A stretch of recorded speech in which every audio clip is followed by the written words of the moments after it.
This is the TForce LCS Rundown, episode 27. This week we are a little bit short-handed. This is Mod Norm with almost all of his hands, joined this week by Greg Credible Mushroom Russo.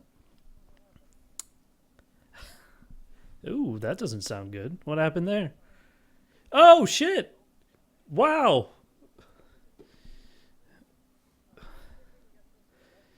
Oh, no, your quality is terrible. Oh, God. That's not just pixelated goop. That's terrible. Jesus, you must be feeling as bad as Doublelift does right now. God. Ooh, the burns. I'm also joined this week by Mitch Cereal Box. That was a bunch of garbledy. That was a bunch of gargledy goop. Yes. We're joining you this week. This is going to be a fun show. This is going to be a short show. We're talking this week about the NALCS very quickly coming to a close as we went through our semifinals as well as our third place matches today. So we're actually, and there's a kind of a big news topic we're going to be hitting a little bit later on in the show regarding the format and the expansion tournament for the end of Worlds. But we're just going to hit into the games starting out. So, boy, where do we begin? Let's talk about fifth place. That's where I want to start. Was that the first one? That was the first one. That was CLG versus Dignitas. Now, last week we got to talk about CLG versus Curse, if I'm not mistaken. And we talked about how great Curse did against a very sad-looking CLG. And in my heart, after their Super Saiyan level Korean trip, I really thought that CLG was going to be able to just walk up to Dignitas and just go, get out of here. Go down to relegation. Not the case.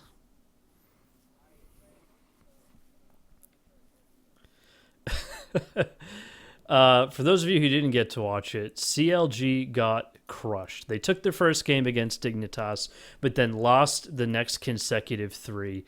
And we saw some tweets and some social media posts by Doublelift back and forth talking about how sad he was about this performance.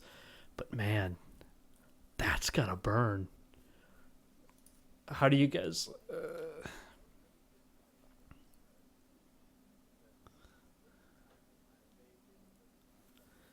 Yeah.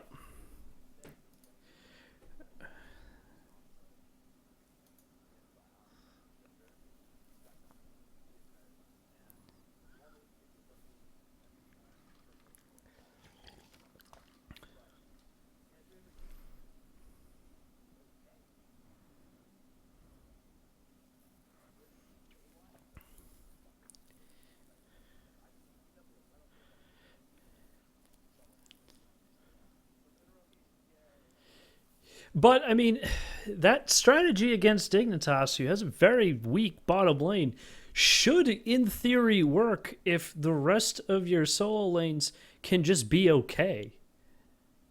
But it wasn't that case. I mean, game one, Doublelift goes 10-0-4, and he's going to be a monster. And they win that game, as they should, when those kinds of things happen. But then you look ongoing forward, and it really seems like CLG right now is an easier to defeat TSM, where if you can put the pressure on the one little part of the team that needs to have pressure, Doublelift, you're really gonna, it's just gonna go away. It's just gonna collapse for him. And Afrobu didn't do great. Your boy Greg, what's with that? It wasn't doing that great this split. Well, towards the end of the split in this tournament, I should say. You love Afromu. You've said it.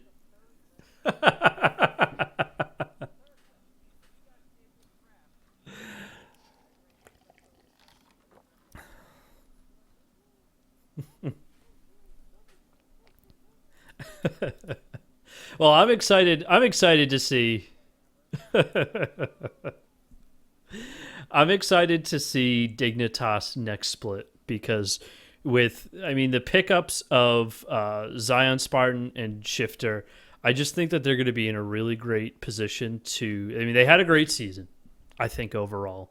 Two new guys coming on, really great success early. They had their dip mid-season, like Dignitas always does. And I think with these two members and a little bit of a better focus, knowing that Skara is there to back them up, you're going to see a much better Dignitas going into next split. They're going to be able to focus in on their problems.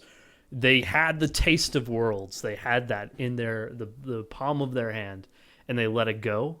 But I think next split they're going to be a much more unstoppable force.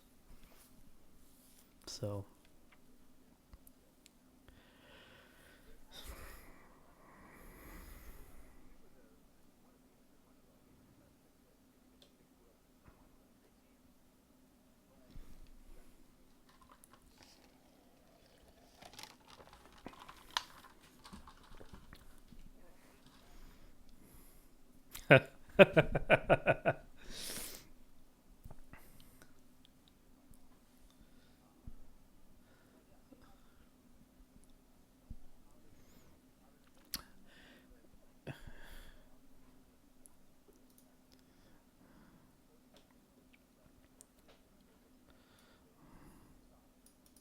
yeah. Well, I'm going to start the Riot conspiracy theory of Riot refusing to let CLG get out of the LCS because, and we'll dip into this very briefly, but I want to talk about this more towards the end of the show because this is kind of a two-part discussion. The expansion tournament after Worlds, will the current LCS teams that, let's say, they do get knocked down into relegation, and those current challenger teams who may either lose or win to them, will they be a part of that expansion tournament? And for those of you who, okay, so CLG has two chances on top of the two chances they had to not be kicked out of the LCS. And for those of you who may not be fully aware of what we're talking about, Riot announced this week that at the end of Worlds this year, there will be an expansion tournament set to add two teams onto the North American and European LCS, making the current total for each of those leagues up to 10. And as far as I know, the teams that are eligible are the current challenger teams, the current LCS teams who may get bumped into, the challenger league. And then are they pulling people from the ladder?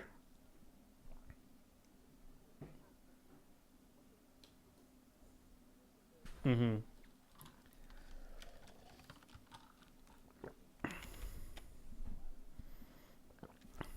Okay.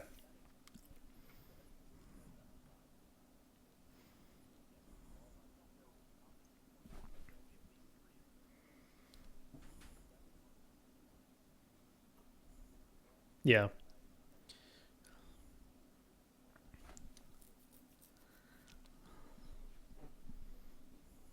Right. But I want to talk about this a little bit more towards the end because there's also, I don't know why Riot would do this if they didn't plan on just doing it anyway, but they also mention in this article the possibility, big old air quotes for you out in podcast land, of circuit points in those leagues, which we've talked about. We've talked about similar format changes in the past. Um, that is that's going to be interesting if we do. We'll talk about that in a little bit. Final thoughts on CLG versus Dignitas. What do you guys think the possibility? And I'm literally just shooting from the cuff here. I don't know. That's why I'm asking. What do you think the possibility of roster changes given this performance? I mean, has anybody really on CLG done poor enough that management might come in and say, all right, it's time to start shifting people around?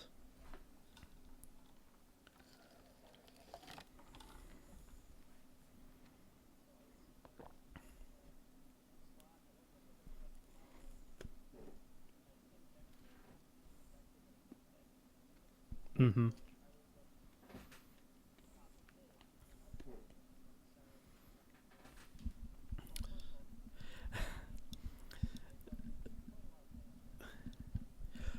The funny thing is, though, is that, well, it's almost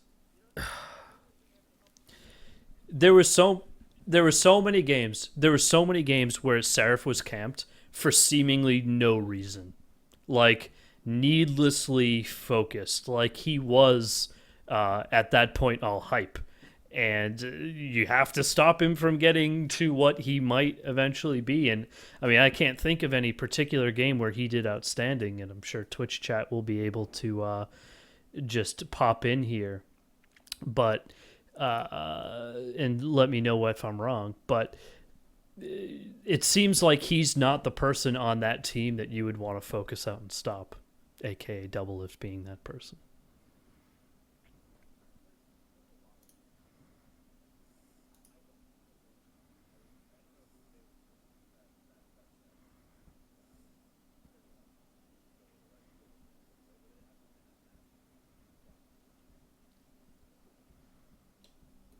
Hmm.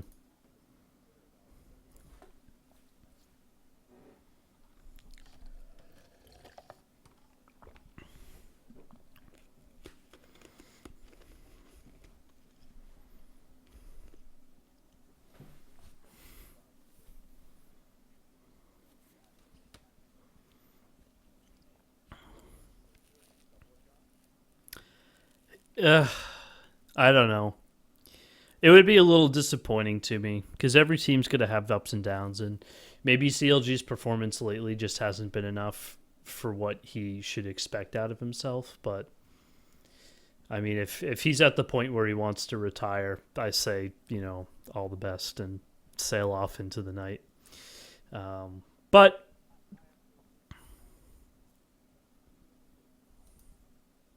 okay. So, I mean, that'll be interesting to say the least as to how that goes. Let's switch gears just for a second. What do you guys choose the next topic? Let's hear from you, Greg.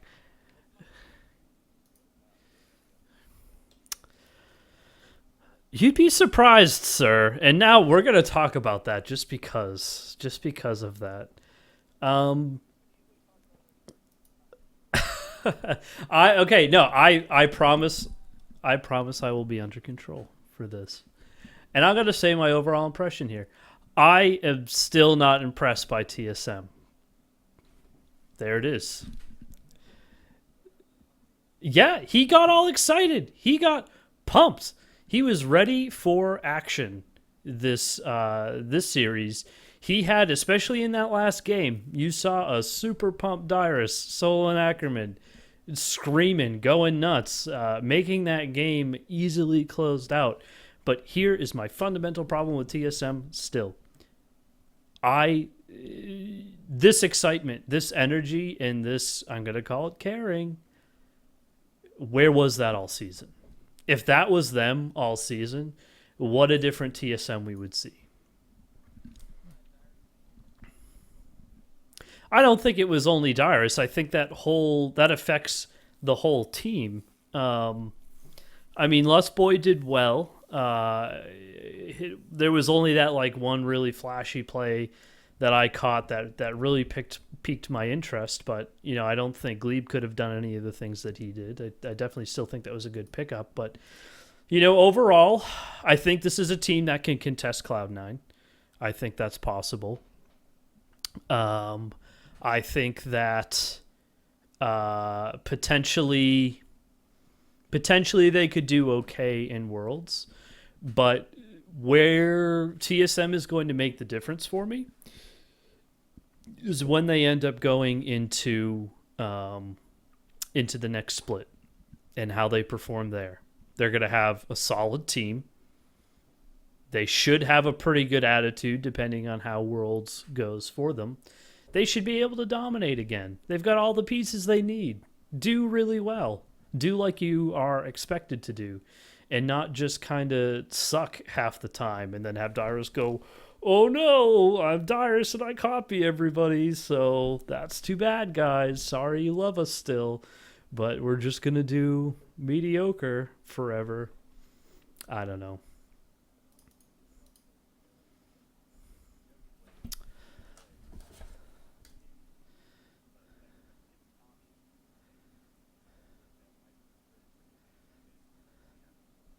It's been banned in the past. Yeah, I mean it's been banned. Oh.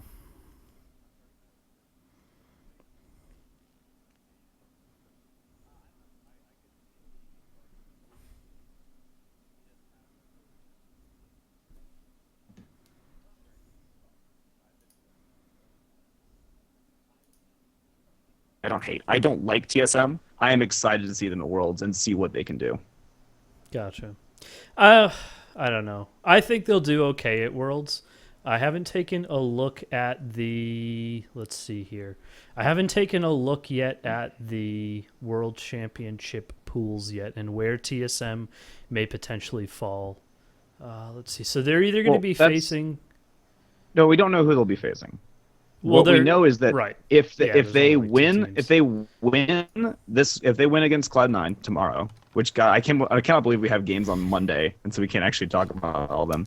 But I'm if they okay win with that, tomorrow, though. I'm okay yeah, with it's kind of that. it's cool. Labor Day is awesome. Yeah. And But sorry if they for win, people out in podcast land who are going to get this on Tuesday. So there's yeah, that whole series that we won't be able to talk about. But yeah, but if they win, they will not have to play against the top teams from Europe, China, and Korea. They will be playing teams outside of that. So that means they would avoid Alliance, Edward Gaming, and Samsung Blue. If they lose tomorrow, they'll be placed into the second pool, which has a bunch of people, and I can't like going through that is going to be a nightmare. But they would be against one of the top teams, and it would be a European, Chinese, or Korean team because they can't. It wouldn't be against Cloud9. So for the runner-up, for pool, I'm sorry. if they yeah, if they lose tomorrow and are second in A, they will have to play against one of the top teams from a different region in their pool. Gotcha. Okay, you're still breaking up a little bit there. Sorry, it'll be good for podcasting though, because Yeah. yay Audacity. Yeah, and I just realized or was told by Adam via text that my audio was off. So sorry, Twitch chat, but join us shortly after 9 p.m. every Sunday at twitch.tv/TForce podcast. We're going back to our back when it was me, Optimus, Tom, and Wrecker, and all of the technical flaws that the show had. That's the curse of the three man. Speaking of the curse of the three man, Curse sitting in that fourth place. I feel like if you were to just kind of list off the highlight reel from this tournament series here, where Curse is going to fall in for fourth place. This is something I saw on Reddit that cut into me pretty deeply. Curse is falling into fourth place. TSM versus Cloud9. Dignitas doing okay, but not bad enough to completely disappoint all of their fans, and CLG disappointing everybody. It sounds very familiar, I think, compared to previous tournaments. Oh, nothing's changed. Who would have Yep. guessed? Yeah, curse of fourth place. But wait, we've got another game to go through in semifinals before we talk about fourth place. Who do we got? There were some matches. It was almost a full 70 minutes of games between Cloud9 and Curse, which is embarrassing when you think about it.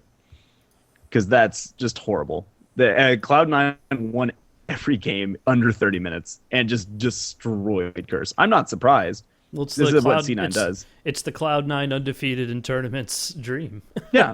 In the NALCS playoffs, they are undefeated still, Yep. and which would put them at a nice 15-0, I believe, because they've been in for this is their third split.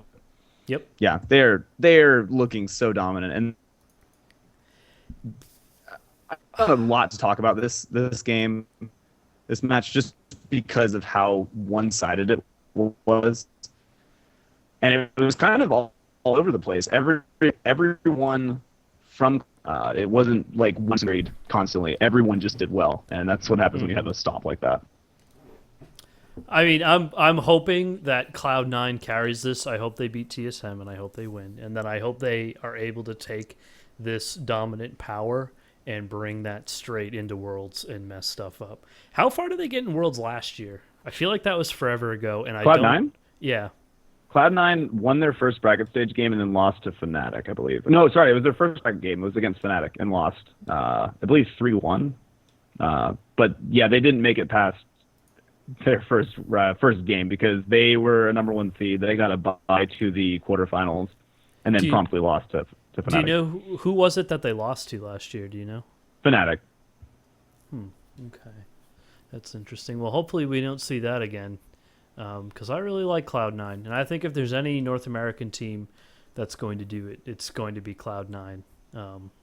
But they walked over Curse, and I feel so bad for Xpecial right now, because if you ended up watching the last game of Curse versus LMQ and saw just from pretty much, and I'm just going to hop right over to that unless anybody wants to talk deeper about Curse versus Cloud9. Seeing those last games in Curse versus LMQ, they took it to 5. Just LMQ being able to dominate them in every single team fight for like 20 minutes straight. You saw Quas just like Cop rather, hands in his face. Xpecial looked like he was crying. Like that is a depressed Curse. I mean, the 4th place Curse stays strong. And I don't think they deserved that, surprisingly. I feel like I've completely abandoned who I was when I started this show. I used to love TSM and nothing but that, and hate Curse to death. And now I don't hate Curse as much. I still don't like them, but I think Voyboy, his performance in mid lane was good enough to merit them at least a little bit better than that. And I actually kind of like Xpecial as a player. I just don't think this is the fate they deserved. There's so much momentum swing in that match because you had LMQ go up, or sorry, Curse go up 2-0 on the cusp of making Worlds. I mean, dropping the 3rd game, you can say, all right, we can recover from that. That's fine. You're saying, all right, that's not fluke, but you can always recover from something like that. But then the 4th game where it was almost the most one-sided stomp in the history of the LCS with 13-0 on kills, up and like they just destroyed Curse, and I think that carried into the last game, which is also a even shorter game. It was only 24 minutes that took them to finish off Game 5, and LMQ just said, "Yeah, we're in control now. We just gave you those first 2 games for fun." I wonder, and I like LMQ as a team. I really do. But I wonder how the fan base thinks of them as a whole. We've seen, at least from some comments and from some show feedback, that people think we're a little bit too anti-LMQ, and I think a lot of that comes from the 5th place mentality from Optimus Tom. I think they're a very skilled player. I think out of what I guess you can expect from a team that comes straight from the Challenger Series, they did really great in their first showing in the North American LCS. But I really hope people don't hold the fact that they are a Chinese team against them. Well, they No, will. we've talked about that. They've had some fans. They do have some fans, though. I've seen it on Facebook. There is love for them. The crowd at PAX was going crazy for them.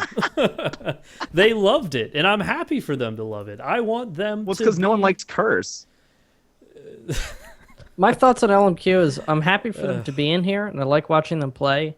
The only thing I was worried about is that they would win the North American Championship. And I didn't like the idea of that, especially their first year as an import. But since that's not a problem anymore, I'm all right with them now. I wonder if Riot sees any benefit to this, we'll call it the LMQ situation, where you have a team come from another region, move into the LCS, and be dominant. Be something interesting. Be something new that the majority of, I think, their fan base isn't necessarily or hasn't necessarily been exposed to in the past. Because this is a great storyline for the LCS. Team comes out of nowhere. Functionally, they come from another region. They totally shake up everybody and become a major test for teams. I mean, TSM passed their test. They went 0-4 the whole year against LMQ, and they were finally able to overcome them, only to face their next big challenge, which is Cloud9. I think this is great for the excitement of the North American LCS. I think you could do similar things in the European LCS. And to me, the fact that Riot all of a sudden wants 2 more teams to come in. Those teams got to come from somewhere. Those teams got to come from somewhere. And the challenger scene is overall been pretty meh. You've seen plenty of teams that get into the LCS. You don't think it'll happen this? Well, I don't know. Maybe it's for the future. But what do you guys think? I think it would be for the next summer. I think that there's a possibility that like 2015 summer, you might another team or try to do it. But the fact that this is talking about Worlds and this is a tournament coming right now. Yeah. And this tournament, the expansion tournament, is coming very, very soon. I think it's very doubtful that any team's going to come over and be like, let's climb the ladder real quick and make the expansion tournament. Yay, it'll happen. I don't think that'll happen at all. But I think that like LMQ did. They did qualify for this summer split. They were not involved in spring at all. I think that's something that could happen because you have a lot of time to prepare for that and say, hey, we could try to do this. This is something that LMQ did and was very successful, made Worlds, and I'm going to be curious to see how they do because they get dropped into the third pool, the worst pool possible for the group selection. And they're going to have a hard group. No matter who it's up against, they're going to have one of the hardest groups. Yeah. I just hope that if LMQ is successful in Worlds, people can look at that as a North American win. I will. I will. But I feel like there's certain dumb people out there in the world who are going to go, it's not North America, it's China that's going to win. I don't know. I don't. They are a Chinese team. Why? What is confusing about that? There's nothing confusing about that. I understand why they're saying that. But they represent North America. Yes, but I understand the players are all Chinese. The team was created in China. They're only here through a shell company. But they represent North America. They will be representing North America. Yeah. I mean, we could talk that one to death, too. But oh, my God. We certainly could. Oh, my God. But I feel very bad for Xpecial. He's probably looking, grass is greener on the other side right now. I mean, TSM goes in and all of a sudden is able to rally. Maybe he's seeing all of those problems that were there are now different because they're being a little bit more successful. And here he is on Curse, exactly where they left off. Mitch has died. Rest in peace, Mitch. So let's see. What else did we see? Nope, that's fine. Hey, we also had another match at PAX already, if you forgot. Did we? We had Kaboom and Pineapple Express play. Oh, I didn't watch that. Tell me about it. Tell me a story, Mitch. There's so much more that happened than just NALCS. But yeah. Oh yes. Oh, we'll be talking about Korea in just a second. There's still more. But yeah, Kaboom, Brazilian team managed to take on the Latin American champions. They had an interesting cup to decide. And Kaboom qualifies for Worlds. They're similar to they came to the same kind of international wildcard tournament that Dark Passage did, Turkish team that we talked about 2 weeks ago. Mm-hmm. And I don't know how well they'll perform at Worlds. We saw how international wildcard teams have done last year, and it was not very favorable for them. But again, they get a pool with teams that are said to be better than them based on how they've been structuring the tournament. But again, we won't know that till I think September 8th. Okay. Actually, wow, that's really soon. I didn't realize we have. It is this week, I think. That is next week. It is a week from tomorrow. Awesome. Yep. I mean, I did not watch the games, but I don't know. I'm excited to see different teams that you don't normally get to any exposure at all. Yes, and to come in and see what they're going to do. I don't want to see them get crushed. That's the problem. Either. I would love. Let's see. Kaboom is in the same pool as LMQ, Dark Passage, and SK, like you were saying. I'd love to see them really take down any of them. I mean, I think if you can take down LMQ, that says a lot about who you are. And SK is the same. No, they're not. No, that's not how that works. Oh. That would be the worst thing ever if you put all the top teams in one pool. That'd be horrible. Have them fight it out. Fuck it. No. They will play a team from Pool 1 and 2 teams from Pool 2. Gotcha. And they Gotcha, can't have gotcha, people gotcha. from the same region. I That don't works. follow So that's formats. why all the I just show up and watch. Well, that's why it's important. That's why it's important how the TSMC9 game goes tomorrow, because Yes. they will be free of facing those other tough teams, or at least how they've shaken out. So, yeah, that leaves. I think there are only 2 teams left to qualify, from what I understand. Actually, we're down to just China. China happens this week, I believe, and they'll have a regional. There's 4 teams in contention. I believe it's Invictus Gaming. Oh God, why didn't I before I started about that? Invictus Gaming, OMG, and crap. I cannot believe this right now. Yeah. Talk about stuff. Hey, Mott. Yes, sir. I just got a PM from Adam. Apparently, no one can hear us. That was Yeah, a very long that was a time while ago, ago. sir. Okay. Welcome to the show. This is the TForce LCS Rundown. Oh, it's Royal Club and LGD. Okay, we're good. There you go. There you go. And while you're on the topic of all the other regions, why don't you tell us about our Korean movements this week as well? Oh my gosh, it wasn't movements. It was an earthquake of things happening this week in Korea. This is why we need Optimus Tom to back you up on this one, because I'm totally ignorant on the subject. and have something there.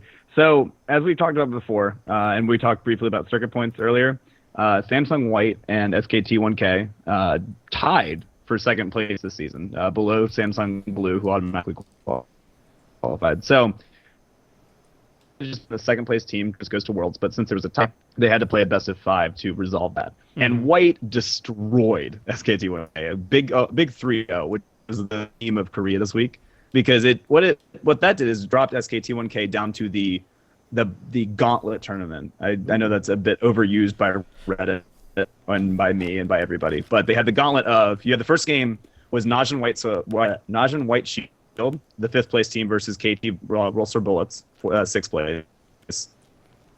White Shield wins that 3-0.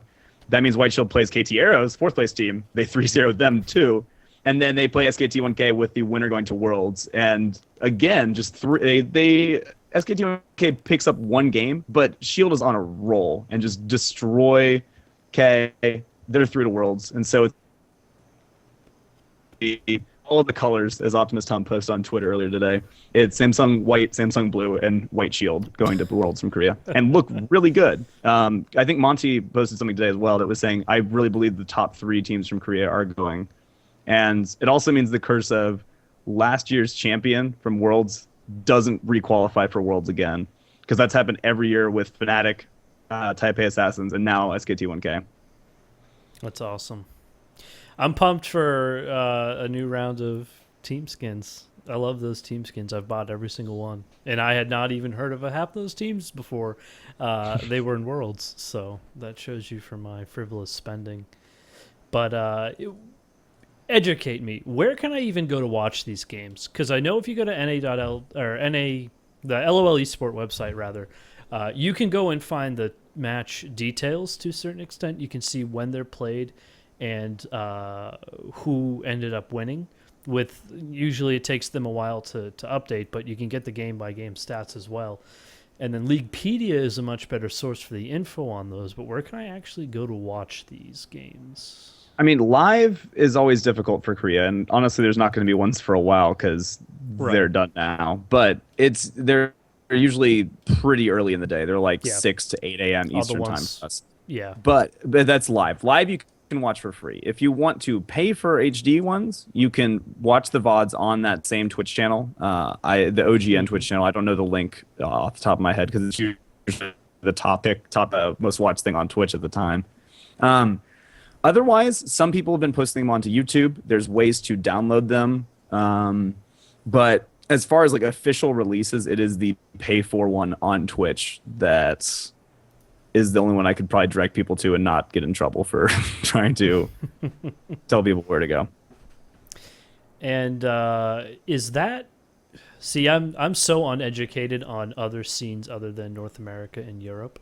I look, just for the rest of the show, people to know, I look to draw from everybody else's experience on this. Are their tournament series regulated by Riot? Is that something that they're involved in, or is that another no. entity? It's OGN on GameNet, I believe, is the name of the company, and it's sponsored by different people. Right. Okay. Well, that'll be. I'm excited. I think it's hot. I cannot even tell you what that is probably. Okay. Well, I'm excited to see how. Go ahead, sorry, Yes, I'm lagging. It's terrible, but I'm Yeah, trying. you're pretty much unhearable. We're doing our best here. See, this is why you got to listen to the podcast, because podcast people won't have to deal with this stuff. But let's see. What other games did we see this week? That's it. That's it. That really was it. I mean, I loved this week because rather than really mattering how performance was in individual games, that all kind of goes out the window now. I mean, TSM versus Cloud9, those are the only two teams that you really needed to get an impression of their strength. But Dignitas is done. CLG has a long road ahead of them. Curse is done. LMQ has Worlds to look forward to, and that, we don't have any benchmark for, so we can't even talk about what the success is going to be like.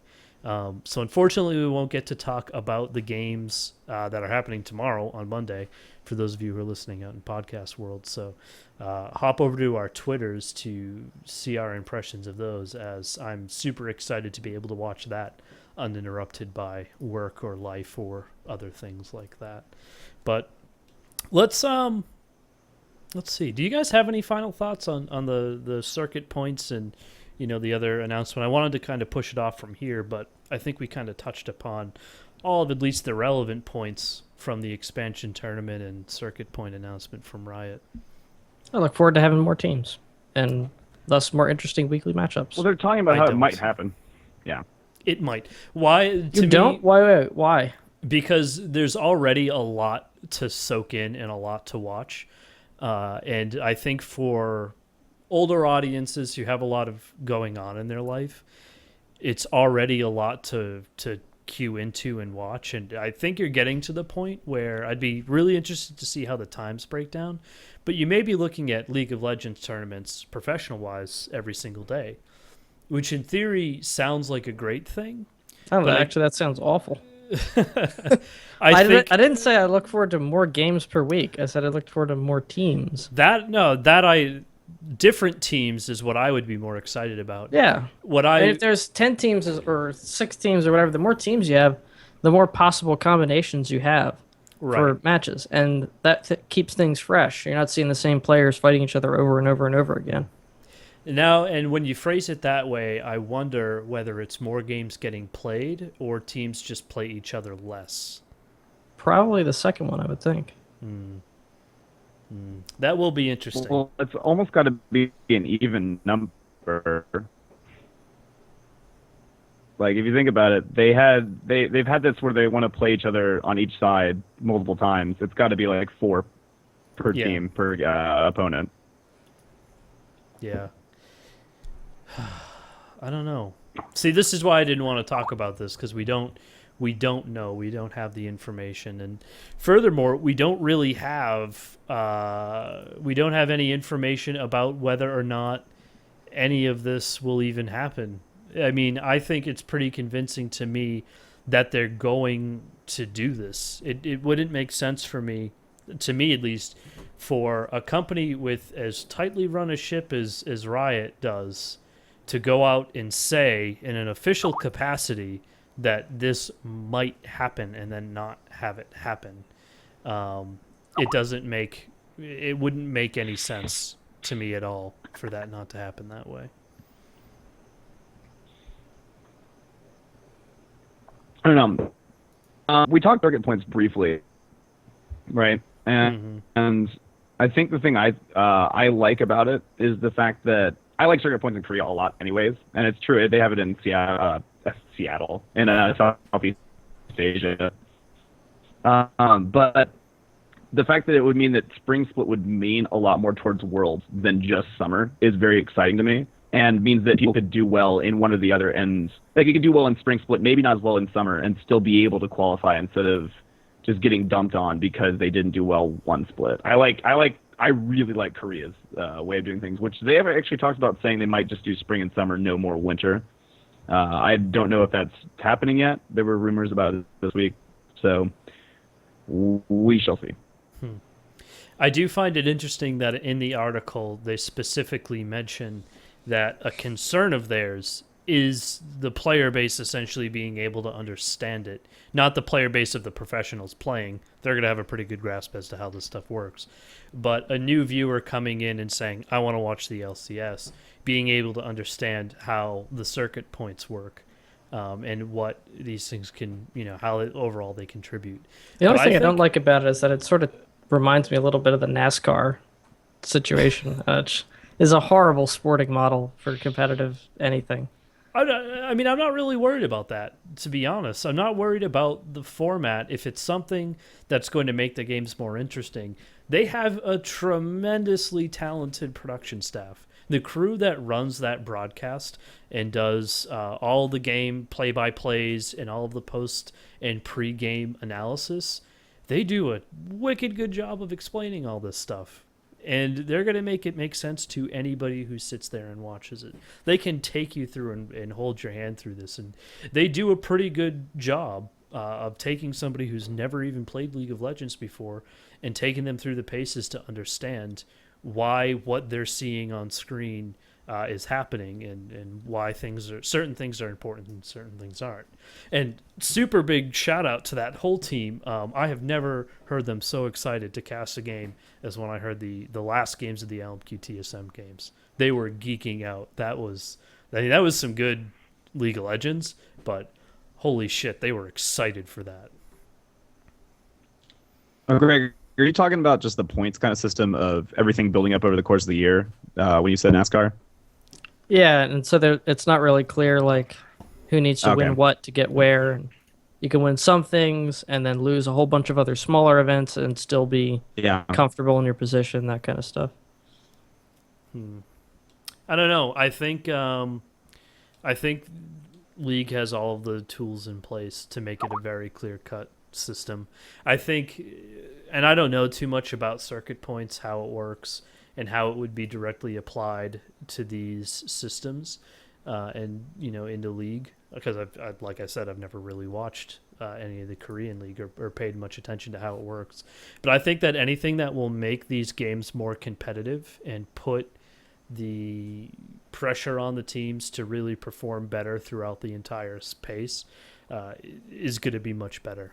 Well, what would do that? Instead of having two splits, have one longer split. But with that, I mean, unless you did kind of a halfway check, it wouldn't be able to work, because then you lose the ability to bring in challenger teams halfway through. Exactly. You have to do it yearly. I don't know. I don't see anything wrong with that. I think it's a long time to commit. I think with the life expectancy of players that they have, where really how long do you end up playing League of Legends? Like, how long did Skara play professionally in the LCS, just as an example? I know he had a pretty sizable career previous to that, but I guess from Riot's perspective, you have to look at the lifespan of your talent, we'll call it, and make determinations on how quickly you can keep them, keep their ability to do this professionally working before very crazy companies start ruining kids' lives by firing them. Such a pivotal age to ruin somebody's life, and they're just like, you were bad, get out of here. But they would do that anyway. Well, changing the competitive format isn't going to impact that. Well, we'll see. We'll see how the circuit points plays out in the upcoming weeks. What do we have to look forward to next week? I think it's just the Chinese qualifier. We have, from what I understand, we have that this week. The World's draw happens next Monday. 7 days from tomorrow. and well, okay, for Monday for people in podcast land. And then after that, I think the week of the draw, we also have the promotion tournament. I know I had that date down, and I'm really sad that I forgot which day it is. It's either this coming week or the week after is promotion tournament. Okay. So we got some stuff to look forward to. And what's the date on Worlds again? We're not looking until October for that, right? No, it's September. It's it's 3 or 4 weekends worth. So Fantastic. All right. Well, we do have plenty to look forward to. This has been, a shorter show than I think we could have expected with the amount of content. But that is going to be all for the TForce crew this week. Do not forget to join us next Sunday for more crazy discussion, albeit maybe with less technical issues and maybe a few more familiar faces. But thanks for joining us, and we'll see you guys next week. Peace. see you all. Bye bye. Out.